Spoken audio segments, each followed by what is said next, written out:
Jake's rig fired up just before the light, a blue Peterbilt ready for the fight. 30 tons of steel bound for Abilene, with a daughter turning 10 and a birthday dream. He kissed his wife and felt her hand linger. She tried to speak but just squeezed his finger. He smiled and said, "I'll beat the snow." She whispered, "There's something I need you to know." But he was gone before the words came through. Radio loud, sky turning blue. He missed the tremble in her quiet breath. He'd find out later what she hadn't said yet. The plains turned white by the time he hit Cheyenne, a snowstorm rising like judgment from the land. The road sign warned, "Expect black ice," but Jake kept pushing, paying the price. He passed a wreck near Widow's Drop, a flared out rig with flashing cops. The CB died, sledge signal drowned, and the next curve vanished, no rail, no sound. He hit the brakes, the trailer swung, steel screaming like a loaded gun.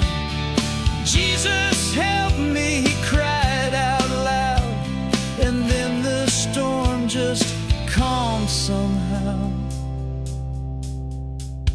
A man appeared at the edge of the bend, where no man should stand, where no road should end. He was wrapped in light, with a fire in his eyes, like the storm itself had split the skies. He raised one hand, Jake's rig obeyed. No slide, no crash, no metal grave. The wheels caught grip, the engine roared. The truck was steady like never before. Then just as fast the figure faded, the wind returned, the night cascaded.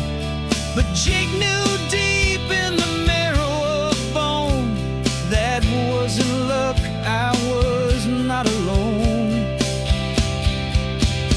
He was carried through the storm, not by hands of flesh, but by mercy wrapped in righteousness.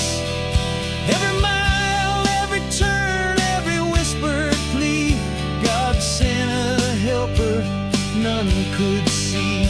No pride, no credit, no man-made song, only glory to the God who pulled him along.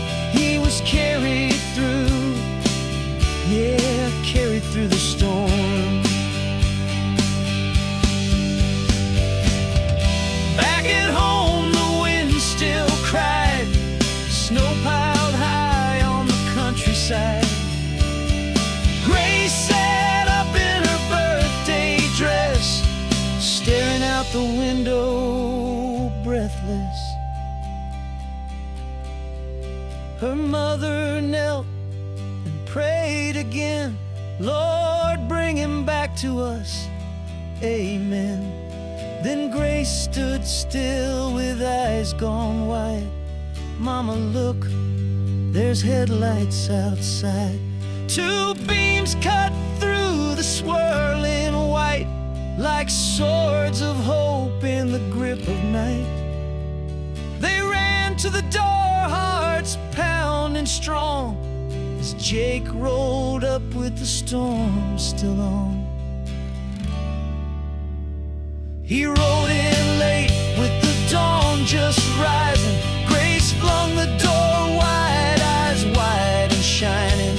His wife ran out with a tear-streaked face, arms around him in a breathless embrace. "I saw him," Jake said, "I don't know how, but God sent someone to that mountain brow." She held him close, her voice near his fear. She took his hand and placed it low, right on her stomach, soft and slow. Then whispered, "We're three, and soon again." He dropped to his knees, undone by him.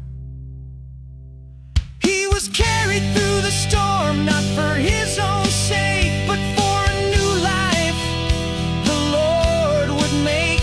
Through the roar, through the dark, through the edge of fate, he was held by hands that never break. No glory for the man behind the wheel, only praise to the one whose love is real. He was carried through, oh, carried through the storm. So whether I drive or breathe or fall, let it all be for the one who rules it all. There's no luck, no chance, no random form, just a father's love that carries through the storm.